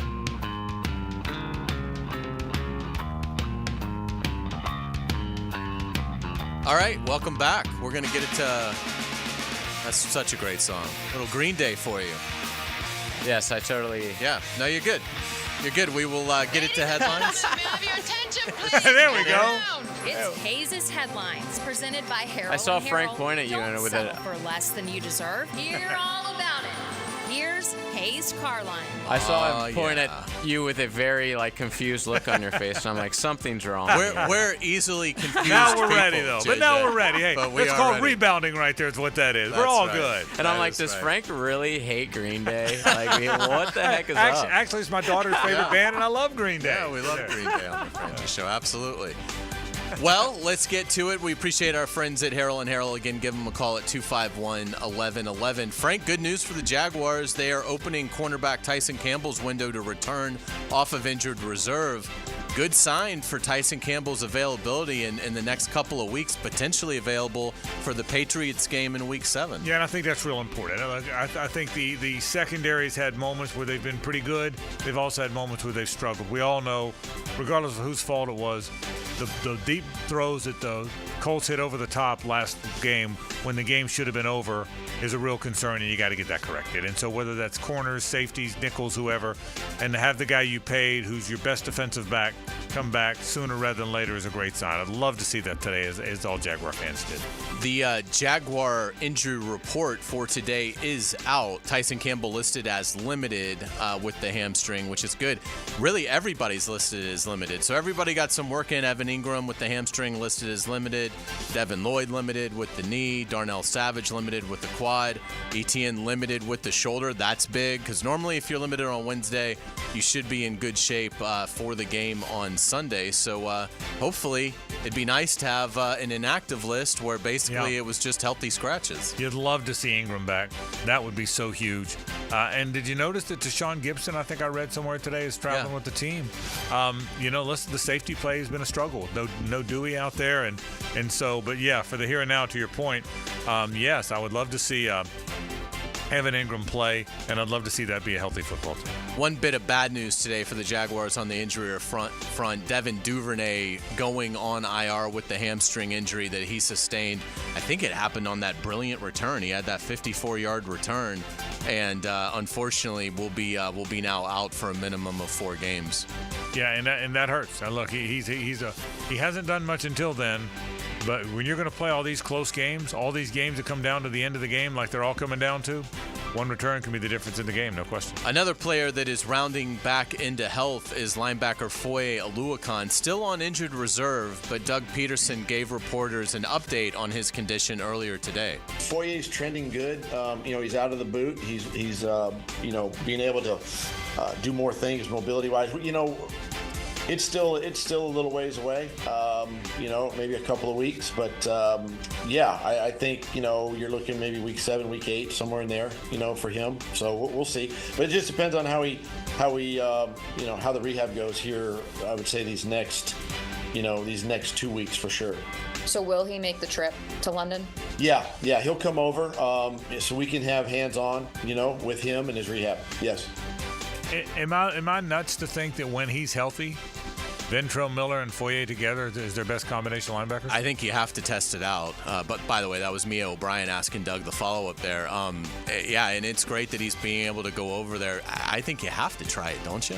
I mean, and they'll continue to rotate. And I'm not pulling the plug on Devin Lloyd, who's had some good games this year. Sure. But as far as quick, fast, explosive tackling machines, that's 2 of them that you'd be playing together. I'd like to see it for sure. And again, to your point, it's not that I'm displeased with Devin Lloyd, but I'd hate to see Ventrell Miller, based on what we've seen so far, be relegated back to just basically a handful of snaps kind of role. Let's get it to around the NFL. Tough news for the Houston Texans. They are placing star receiver Nico Collins on injured reserve with a hamstring injury. Collins leads the NFL with 567 receiving yards. And here's where that's significant. Now he hasn't had Tank Dell the whole time, and he's getting used to having Stephon Diggs, he being C.J. Stroud. But he really relied on Collins. That's where he threw the football. I mean, we saw it when the Jags played him. If there's a third down, a long second down, a red zone play, I mean, man, he leaned on Nico Collins as much as I've seen a quarterback lean on a guy in a long time. So that'll change the Texans now. Not having Nico Collins is a big deal. Without a doubt. Keeping it in the division, Titans quarterback Will Levis appears to be on track to start Sunday against the visiting Colts after a shoulder injury forced him from Tennessee's last game. The Titans were off last week, so Levis had a week to heal his shoulder up. But that'll be interesting to see. At some point, does the light turn on for Levis? Because he's running out of time to convince them that he's the guy. I'm not sure. What we're seeing in the league is teams with young quarterbacks seem to be better when they play the veteran backup. We saw it last year with Tennessee. In Tannehill. We saw it with the Colts last week with Flacco. We saw Flacco last year. Mason Rudolph isn't as good as those guys, but I think he might be better than Will Levis. And so this might be another case where the opponent benefits from the quarterback, the young, highly drafted quarterback playing. It's weird. We've seen a lot of that lately. We really have. Absolutely. Aaron Rodgers denies he had anything to do with Robert Saleh's firing while on the Pat McAfee show. Frank, are you buying it? It certainly seems to me that Rodgers is in play there. But I will say this. Every time I turn around, I'm seeing a story, Hays, that the fact that Woody Johnson was an ambassador to Great Britain and the game was played in London and he had a lot of people with him that really respect him and he respects them and that game really mattered to him for all those reasons, it's hard to think that wasn't part of it. The fact that he fired him this early, if Aaron Rodgers wanted him fired, I wouldn't think it would be now. So I'm almost starting to think because it happened in London in front of Woody Johnson's people that are so close to him and his role as an ambassador to that country, I almost think that's more that than it is Aaron Rodgers. It's just hard it's hard to think it's not. That's interesting because, there's no they lost to an undefeated team. Right. So that's the thing. It's not like you lost to a bad team. Correct. Minnesota is the only undefeated team other than Minnesota is the Chiefs. But yeah, certainly interesting because of the owner's history there. Devontae Adams not expected to play for the Raiders on Sunday with the hamstring injury. His trade picture has become cloudier because you have the Jets sort of retooling. So are they going to be aggressive in the trade market after firing their coach? Maybe, but it maybe throws a monkey wrench into that. and the Saints losing Derek Carr for multiple games, which that's the allure for Davante is his relationship with Derek Carr. So maybe now Davante Adams has to kind of be on hold unless a team like the Ravens, Bills, or somebody else steps up. Yeah, this receiver trade thing has been quite the story this year. We saw it forever with Brandon Ayuk, who ultimately didn't get traded. Now we're seeing it with Davante Adams. What do you give for a receiver? What's the equity? Do you pay them? None of these. They can be divas. It's a real mess. My guess is now, though, that unlike Ayuk, the one thing that was kind of keeping Ayuk there is 49ers still might have a good. Now they're off to a tough start, but they might have a good team. The Raiders don't have a good team. So if Davante Adams wants to win, it's not happening anytime soon in Las Vegas. So that may be what makes this one different than some of the, at least in my mind. Yeah, and speaking of the Raiders, they are going to start Aiden O'Connell at quarterback on Sunday when the Steelers visit, going away from journeyman Gardner Minshew. Yeah, and again, I'm not surprised by that. If the results are similar, play the young guy. That's where the league is. I'm not sure Aiden O'Connell is their future, but he's a young player they drafted. He's played some football there. If everything's even, play the young guy. And I hate it for Gardner because Gardner's one of our guys, and he's a good guy, and he spent a lot of time around here. But the reality is when things are close, he's had turnovers. When things are even, play the young guy. Let's get to college football. The NCAA is eliminating the letter of intent as revenue sharing starts next academic year. So college football continuing that seismic change, and this is a big part of it. That's a big one. Because if you don't sign a national letter of intent, does that mean you're not on the team until signing day? I think contracts are going to replace the letter of intent. That is a really is the idea. Yeah, really. I mean, that's a really bizarre circumstance. At least it seems to me. Yeah, I think it's more to try and lock in the athletes. Yeah, but so we'll see. We'll see how it goes. Florida State coach Mike Norvell says linebacker DJ Lundy will miss the rest of the season with an injury. The 1-5 Noles are off this week, and Frank, this stat is just remarkable to me. Florida State has scored 89 points this season.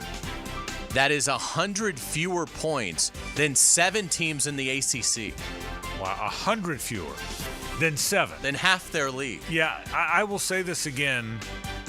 When we look back at what Florida State was last year to what they have become this year, I don't know that in my lifetime I've ever seen that at any level. I don't know that I've ever seen a professional sports team, a college team, go from a team that at one time was 13-0. Now they're 13-1 because they lost a bowl game. But a team that finished its regular season and conference championship season at 13-0. And now, honest to God, looks like one of the worst teams in America. I am shocked that and by the way, good thing for them that they are in the ACC, because at least if they have a chance at all to win some games, they are at Duke. That might be winnable. North Carolina comes there. That might be winnable. They play Charleston Southern, and they play a Florida team that's mediocre, because that might be winnable. They're glad they're not in the Big Ten or the SEC, they're glad they don't have LSU, Ole Miss. I mean, can you imagine if they were looking at LSU, Ole Miss? Florida's looking at Georgia, Texas, LSU, Tennessee, Georgia, Texas, LSU, and Ole Miss. Can you imagine if Florida State was playing that group? Now they may wallop Florida too, but can you imagine this Florida State team against that gauntlet? It'd be a nightmare. I mean, absolutely. I mean, I'm astounded. I'm astounded with what happened. And then hopefully, look, Brock Glenn did show something. I told Tom Block that. Maybe you play a bunch of young guys and resign yourself to the fact that it's way bigger rebuild than anybody thought it would be. So play your young guys and get Brock Glenn some time. And he did show some promise. I really believe that. But I'm shocked. I mean that sincerely. I'm shocked at where Florida State's season has gone. Without a doubt. Let's get to Major League Baseball. The Mets and Padres won last night to push the Phillies and Dodgers to the brink. We've got 4 games today. The Tigers and Guardians are playing. The Tigers are up 3-0 right now. What is that, the 4th inning? Top of the 8th. Oh, top of the 8th. Top of the 8th. Excuse me. Yeah, the top of the 8th. I need to go to the eye doctor. Yeah. And the Mets and Phillies just started. Do we have a score there yet? No score. The Mets left them loaded. Oh, wow. The Mets in the bottom playing Ranger Suarez, who's a really good left-handed pitcher, loaded the bases with 2 outs but struck out, so no score after 1. It's Citi Field. Wow, and we've got Yankees at Royals tonight at 7:08, followed by Dodgers at Padres at 9:08. What happens with the Dodgers? Does it end tonight? I think the Padres close them out. I do. JJ, agree or disagree? You mean the Padres close them out? Yeah, what did I say? You said I that, think right? it goes to a game 5. Okay. At home, You like the Padres. I think the Padres close like them the out. Dodgers, I think the Padres win at home. I think so. But I will tell you, we thought it would be a really good postseason, and it really is. And by the way, tip of the cap to the Detroit Tigers. They've been down for a long time. They've had those high draft picks for a long time. There's been some lean years in Detroit, man. First playoff home game since 2014. 2014, and they right now they're up 3-0 in a series that's tied 1-1 against a team with one of the better records in baseball. Unbelievable. Happy birthday wishes to former Chicago middle linebacker Mike Singletary. The Samurai turned 66 today. A 7-time All-Pro and 10-time Pro Bowler. Singletary played for the Bears from 1981 through 92. He was inducted into the Pro Football Hall of Fame in 1998. One of my favorite players as a kid. I can still see the eyes, can't you, when they close in on the eyes? How about that linebacking core? Mike Singletary, Otis Wilson, Wilbur Marshall. Would they hit you? Would any of those three guys hit you? Here's what you know what you didn't want to be? A running back catching one in the flat. If you're a running back catching one in the flat, you pull a hammy before you run out and get set up. That's what you did. Absolutely. We will get you out on our music note of the day. Today we honor and pay tribute to Van Halen guitarist Eddie Van Halen, who died this week back in 2020 at the age of 65. One of the best to ever do it. Certainly the best, I would say, of his generation in terms of guitar play. And this is, of course, Panama. What a great band. Probably one, as far as American bands, American rock bands, top 2 or 3. Aerosmith on the list, right? Yeah, Metallica. But I mean, as far as Van Halen, particularly I wish they'd kept it together with David Lee Roth. Right. Because the Hagar's Sammy okay. Hagar, but it wasn't the same. Van Hagar wasn't the same. Yeah. But I will tell you, as far as American rock bands in the rock era, top 2 or 3. Great band, no question about it. Well done as always. Thanks. Back in a moment to wrap the show. Stay with us.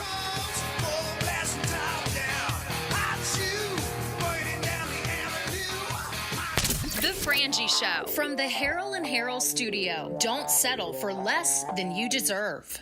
This is Brett Musburger's Action Update, brought to you by Duck Rooter Plumbing, Septic, and Air Conditioning.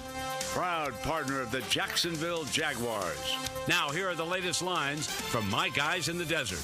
NFL Thursday Night Football, the Seattle Seahawks hosting the San Francisco 49ers. Seattle led by Geno Smith. He's the NFL leader in passing yards. They are 3-2. The Niners are 2-3, coming off a loss to Arizona. Seattle a 3.5-point home underdog, plus 155 on the money line, while the Niners minus 185. Over-under sits at 49.5. After 5 weeks in the NFL, Kansas City, the betting favorite to win the Super Bowl at plus 450. Baltimore and San Francisco are both plus 750 to win the title. This update brought to you by Duck Rooter Plumbing, Septic, and Air Conditioning, a proud partner of the Jacksonville Jaguars. I'm Tony Desiri with your VSiN Action Update on 1010 XL.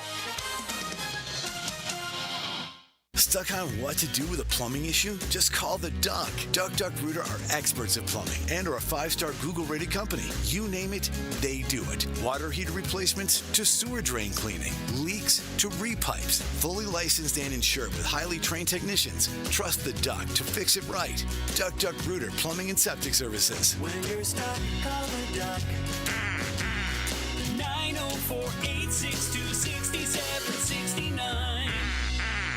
At Honda, we appreciate all the comparisons to other vehicles. And no matter how many times they compare their vehicles to a Honda, only a Honda is a Honda. Remember, value, quality, safety, there is no substitute. Visit your local Honda dealer now and experience the difference. This is Hays Carlyon from my friend Holt at Harold & Harold. There doesn't seem to be enough time in the day to get everything done. Then you get injured in an accident and you don't know what you're going to do. Let Harold & Harold make it easy for you. Easy on becoming a client. You can just text or email if you want. Easy on finding a doctor and getting through the process. Hopefully you won't need them, but if you're ever injured, call Harold & Harold and make it easy on yourself. Call them at 904-251-1111. That's 251-1111.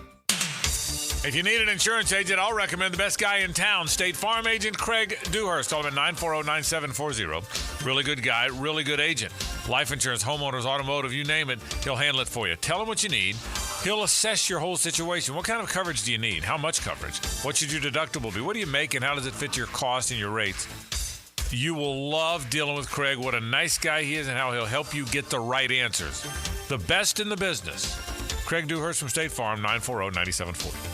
This is Tony Baselli, Pro Football Hall of Famer. I was known for protecting our quarterback. These days, I'm extending that protection to a different arena, your home. I have partnered with Heritage Roofing of North Florida, your premier local roofers with over 25 years of experience. Heritage is your go-to roofer for hurricane preparation, with same-day inspections and estimates. They also work with all insurance companies. Let Heritage Roofing of North Florida safeguard your home and family. Visit heritagenfl.com for your free estimate today. State license CCC 1335410. Hi, I'm Sean Monahan from Monahan Jewelers in Atlantic Beach. Since 1977, we've been Jacksonville's local family jeweler with a beautiful selection of fine jewelry and GIA-certified diamonds. But we're also Jacksonville's leading buyer of gold, silver, and diamonds from the public. Gold has recently hit an all-time high at over $2,300 per ounce and hasn't seen this level in over 13 years. Pay bills, buy something fun. Now is the time to sell your gold for cash and get top dollar, or trade it for a new piece and get even more value at Monahan Jewelers in Atlantic Beach. Start your Sunday off with a cup of Joe and some sports medicine intel. This is Joe C. inviting you to join me and Dr. George Bari for Breaking Bones every Sunday morning at 7:30. And if you miss an episode, just look for Breaking Bones wherever you listen to podcasts. Time now for a medical recap. A health and wellness tip from Jaguars head team physician, Dr. Kevin Kaplan. Regular movement is key to so many health benefits. Aim for at least 10,000 steps a day. Decide to only take the stairs if you're walking less than 6th floor. Never park in the first 10 spaces of the parking lot. Walk during your work breaks. Get up 10 minutes earlier in the morning and take a short, brisk walk before the chaos of the day starts. There are so many easy ways to stay active. Let's get moving, Jacksonville. Introducing Gatorade Water. Alkaline and electrolyte infused for great taste. Gatorade Water, always in motion. Find it at your local Winn-Dixie. For the athletes who give everything, nothing beats Gatorade, the studied, tested, and proven fuel of the world's greatest athletes. Gatorade Water, proudly supporting high school sports on the First Coast. Atlantic Self-Storage, the official storage partner of the Jacksonville Jaguars. Need to make room to watch football in your home, or need a place to park your boat or RV? Store it all at Atlantic Self-Storage. Over 50 locations in Northeast Florida. 24-hour access, all with month-to-month leases. Moving? They can help with supplies. They make storage easy. Go to AtlanticSelfStorage.com or call 877-WE-STORE to find a storage solution near you. Go Jags! Blue here for the Blue Crab House, located right off of San Jose. It's on Jewington Creek Road. They've been around since 1996. Indoor-outdoor dining. Also, takeout is available at the Blue Crab House. Open 4:30 to 9, Tuesday through Saturday. Sunday, noon until 9. Remember, Tuesday, $2 margaritas. Wednesday, $1 oyster night. How about the blue crabs? How about my personal favorite, the Canadian snow crabs? Whatever it is that you fancy, you get it right there. The Blue Crab House. Hey, sports fans, this is Hays Carlyon from MyBookie. Have you been betting and winning at MyBookie.com? If you haven't bet with MyBookie yet, they are still running the double deposit bonus. Just sign up with promo code 1010XL. We are on to NFL Week 6. There are a ton of college matchups that run through the weekend as well. Get some skin in the game. You should certainly have your eye on that spread for Florida versus Tennessee on Saturday night. Then you know we play the Bears to kick off NFL Sunday morning. The Jaguars probably going to be a slight underdog. If you think the Jags can win in London, bet it. But then the surging Commanders play the Ravens, the Cowboys play the Lions, and then for Sunday Night Football, you have the Bengals traveling to New York to play the Giants. For a limited time, MyBookie still has that double deposit bonus. Use promo code 1010XL to claim a bonus. That doubles your money on your very first deposit up to $1,000. Double your money with 1010XL before you even place a bet. Bet on anything, anywhere, anytime, and make your season a winning season. This is Dr. Kevin Kaplan, head team physician for your Jacksonville Jaguars. Here's the latest update on the Jags, brought to you by Baptist Health and JOI. The Jaguars announced this afternoon that wide receiver and return specialist Devin Duvernay has been placed on injured reserve. Duvernay left Sunday's game against the Colts with a hamstring injury. Duvernay will now miss at least the next 4 games for the Jaguars. Meanwhile, the Jags did get some positive news on the injury front today. Top cornerback Tyson Campbell has been designated for return, opening up his practice window. Head coach Doug Peterson said the team is angling for a Week 7 return for Tyson Campbell. More from today's injury report at Jaguars.com.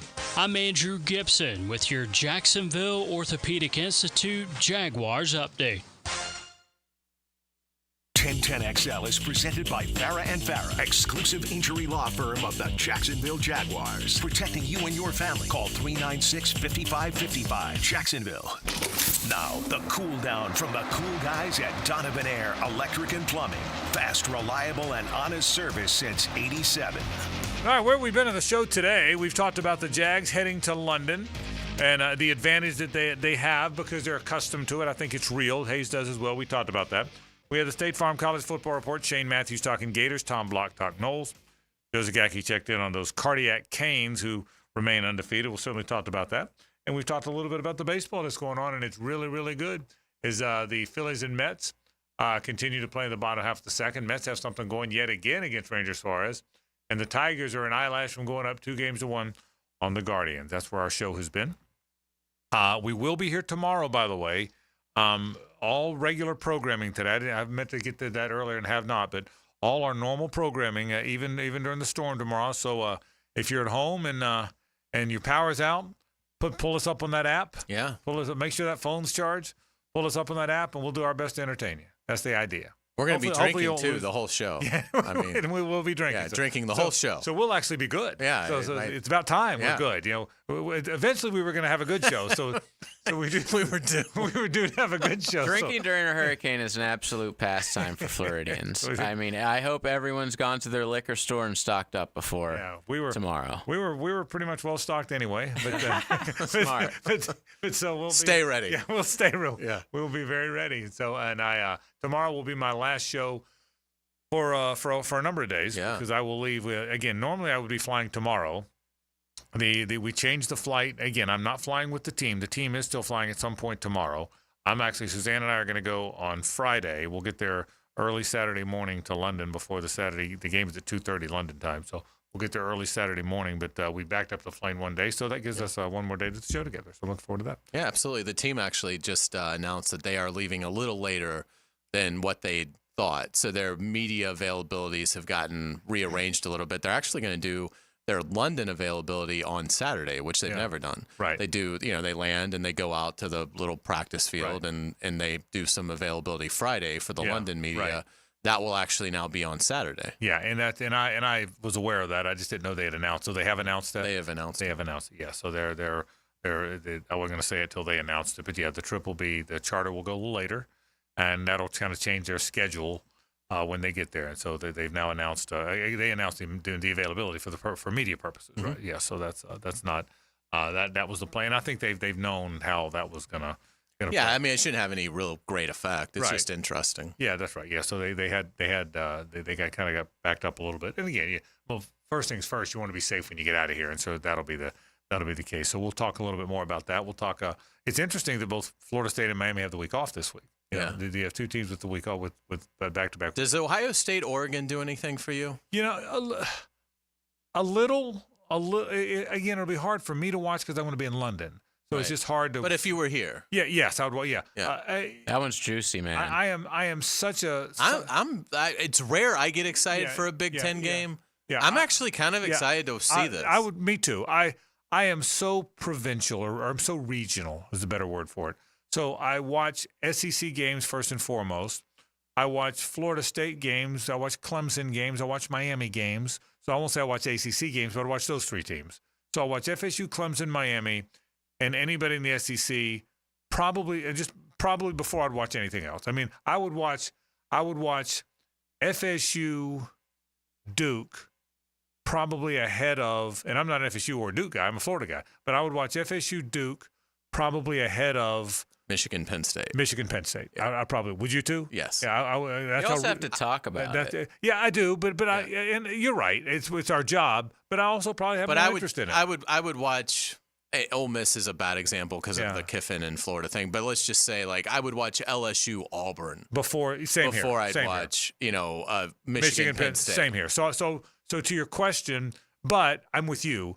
Of games that aren't in our region, Ohio State, Oregon is a very intriguing one. Yeah, I'm excited to see what this matchup looks like. Yeah, so that one's very intriguing. So all right, let's say hello to Rick Ballou. Now, the 2-minute drill, brought to you by Injury Care Centers, the exclusive provider of BioTarget regenerative therapy for pain. Visit GoBioTarget.com for a location near you. Did you walk in here, Frank, toting the FSU press guide? I mean, did you walk right in here? Willie Taggart's on the cover. He's toting something. That's great. He's toting a Willie Taggart. That is camera here. That's on you. Yeah, just reliving the good old days with Willie Taggart. Oh my Back goodness. when they were a well-coached team. They played football. And he walked in here proud. Did you see the pride? I mean, he walked in here proudly, went over there and sat down with that thing. Football My Way by Willie Taggart. I was reading the cover story on ESPN today. Of course, my GF's a Boomer Sooner. Yeah. The age of 90, Barry Switzer still runs Norman. I haven't read it. I want to read it. I saw the story. I haven't read it yet. Bob Stoops still very involved. Yeah. At Oklahoma. Can you imagine if Florida State did it the right way and Bowden exited and he became like an ambassador of that university? They did win a quick natty after he left with Jimbo Fisher, but my alma mater has been an ongoing laughing joke since the day they fired Bobby Bowden. Yeah, I will tell you this. And by the way, I feel you because we've had a problem. We've had a problem or two in our town as well, but in Gainesville. But I will tell you this, and I said it, and it's not news breaking. It just hits me sometimes. I've never seen anything like this. What's going on at FSU?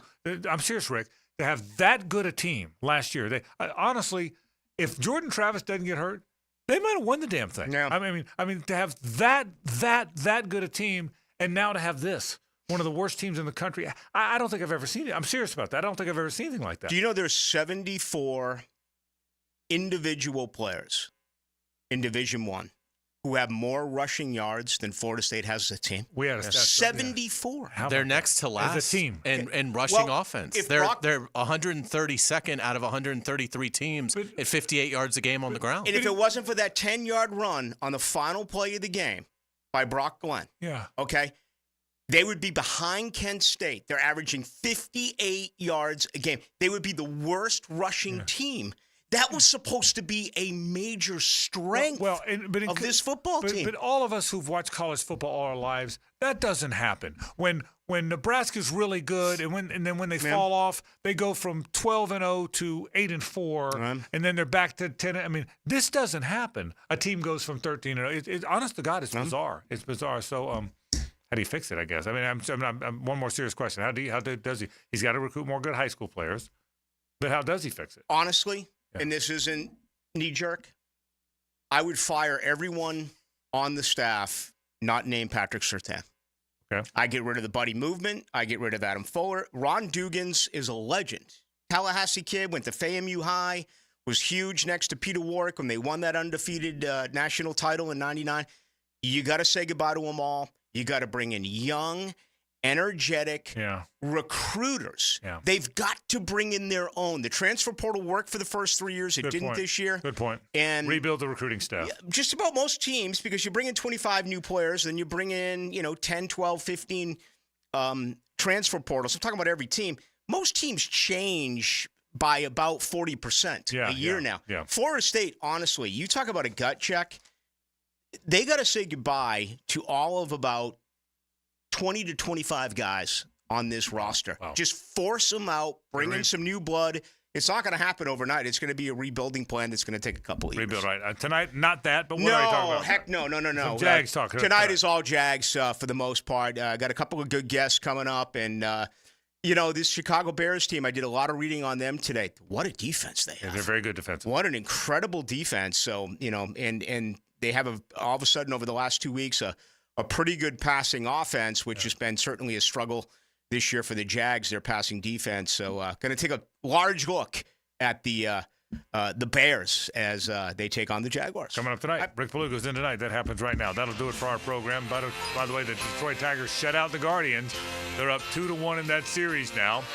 Phillies and Mets still just going in the second inning of that game. We're out here. We'll see you tomorrow. Again, normal time tomorrow, not 2 to 4. We'll be here 4 to 6 tomorrow, our normal programming schedule. For Hays and JJ, I'm Frank Frangie. So long.